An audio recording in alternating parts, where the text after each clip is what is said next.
Well, hello there, humans, hippies, earthlings, whoever you are, wherever you are, whatever you're doing, and hope you're lucky enough to be doing it too.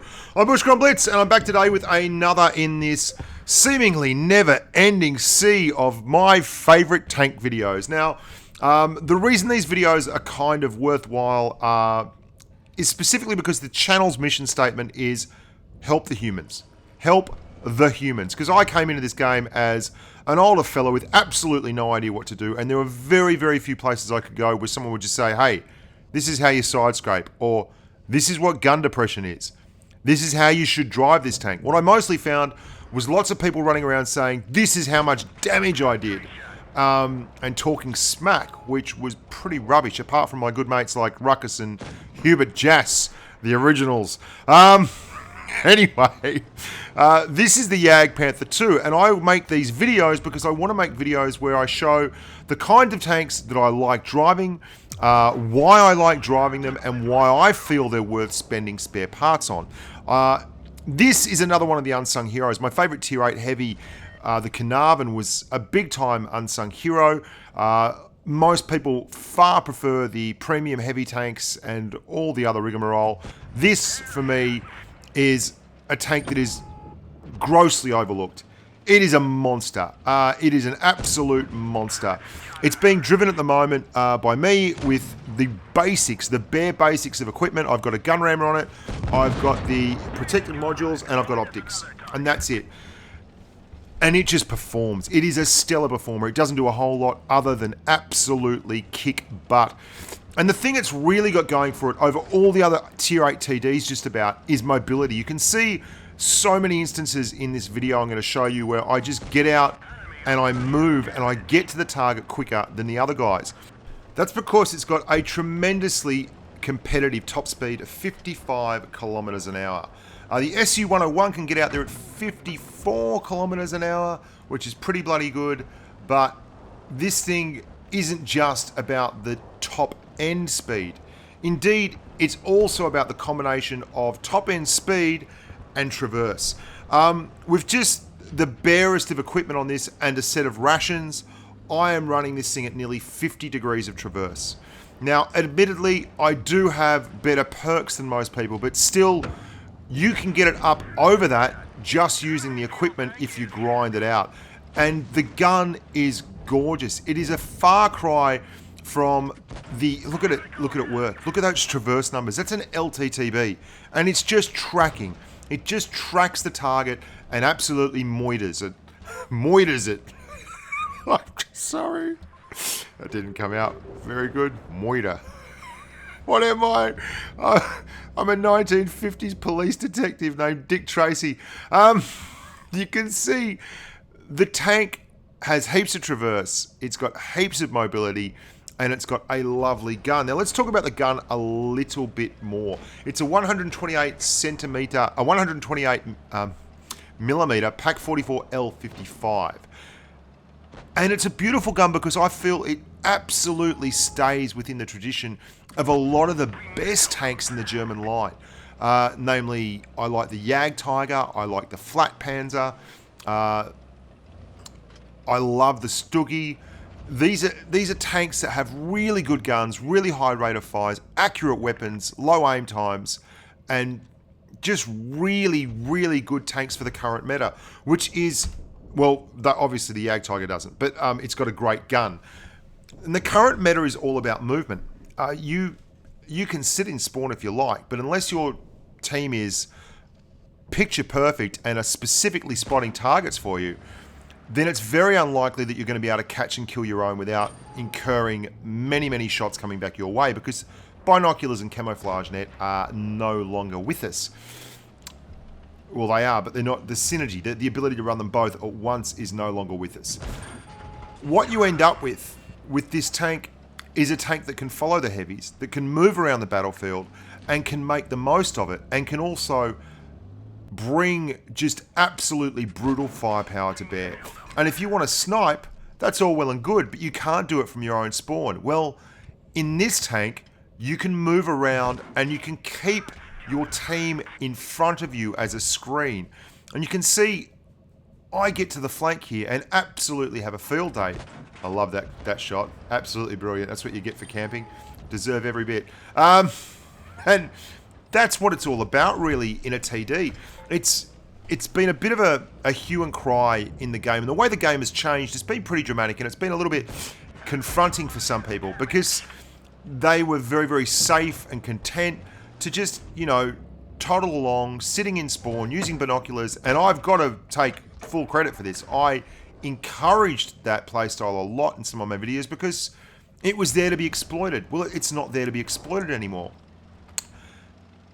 And this tank can absolutely do the business, following everyone around and bringing a very accurate gun to bear, getting out in the flanks and moving. And I'm going to show you here, this is 30 seconds into the game. We've got 3 mediums. They're pushing out. And I could be closer, but I'm absolutely just following along, moving around the battlefield, keeping them in front of me as a screen. We're under a minute into the game, and I'm right out in the flank. I'm within striking distance of anyone who comes up between me and these mediums. And it's got 3,000 damage per minute. 3,000 damage per minute. With a gun that does absolutely oodles of pen. 246 millimeters of pen on your AP rounds and 311 on your APCR. And the gun itself has a lovely .317 dispersion rating. Now, you don't have a heap of gun depression, only 77 degrees. But what you have on this tank is something that a lot of people don't realize. You have one of the best hull down tanks you can find at tier 8.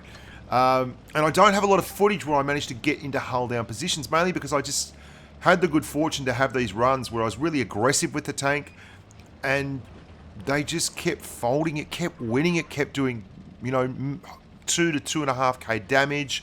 I didn't have a lot of 4k plus games, but it was so simple and it wasn't really challenged. But what you'll find is the actual armor on the upper part of the tank, the area either side of the gun mantlet and above the upper glacis, is phenomenally effective. It is so strong. It is capable of bouncing shots, and if you can get it in positions like this is one of my favorite spots for this tank in the entire game. Anyone coming over the top of that hill has to get smashed. And you'll also note I'm doing a little thing called the look away. Every time I fire, I tend to move my tank back if there's anyone with a shot on me and tilt it either to the left or the right, increasing the upper glacis exponentially in terms of bounce and effectiveness. I do that in most tanks. Most people do once you've been playing the game a while, but it's another one of those little tricks that a lot of the older players have over the younger players. The JPanther 2 is brilliant at it because it's got obviously a very, very steep... Look at this. Look how aggressive I am in this tank.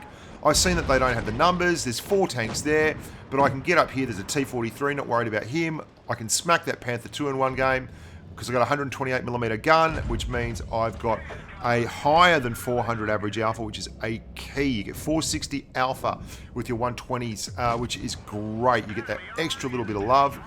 And there's the Glacial. He's not paying any attention, so I don't have to worry about even looking away here. He is not looking, but I do it anyway.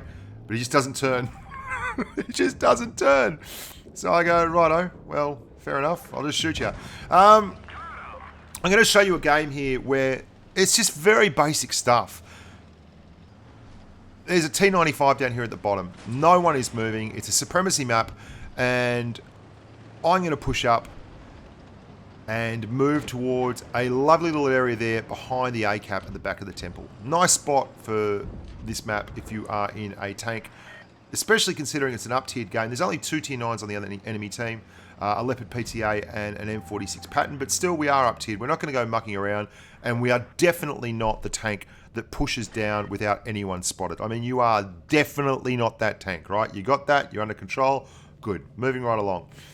There's a T95 down the bottom of the map. What I can do from here is cover him.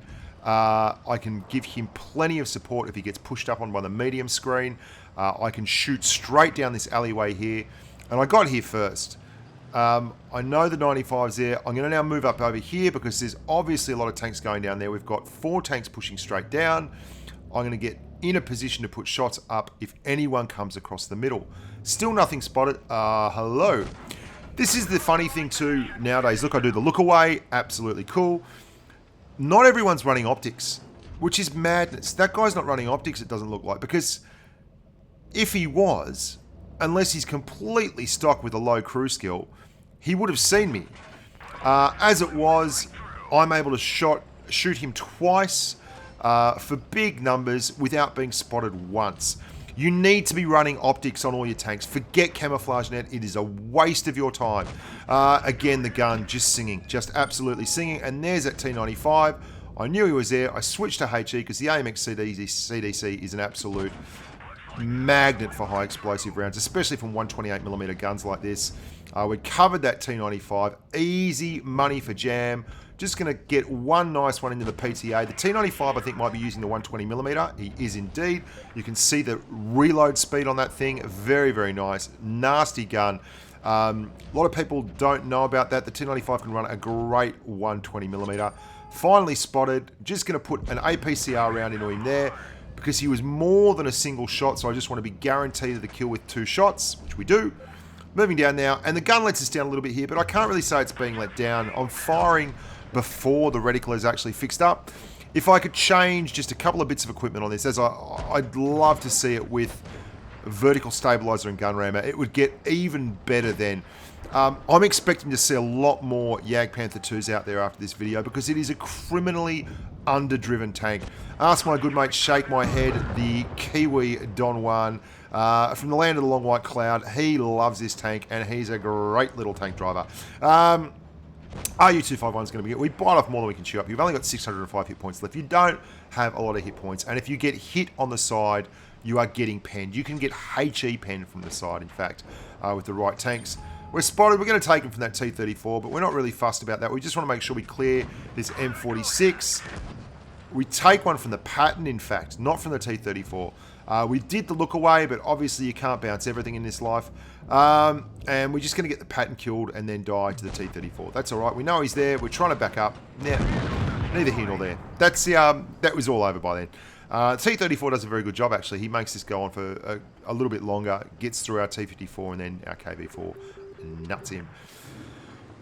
That is the JPanther 2, another of my favourite tanks. This time rounding out the tier 8s with what can best be described as a underutilised monster.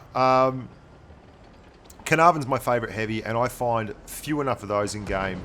There need to be more JPanther 2 in games. They have a glorious, glorious amount of mobility. If you are a qualified player, you've been around for a while, you've got your win rate up there towards the greens and the mid 50s.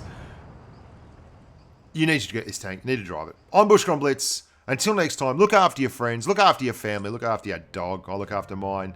And stay safe on the battlefield.